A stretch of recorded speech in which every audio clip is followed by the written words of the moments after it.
आपको सबसे ज्यादा तन्हाई कब महसूस होती है? सर्दियों में। सर्दियों में। अच्छा, आप ये बताओ, आपको सबसे ज्यादा गुस्सा कब आता है?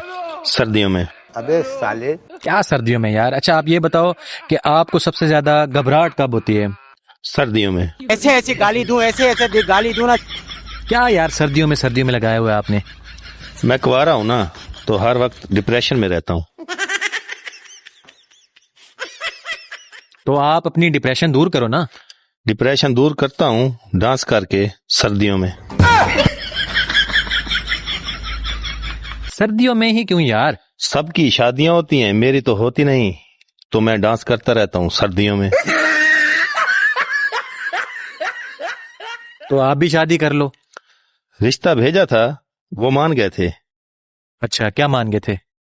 बुरा मान गए थे।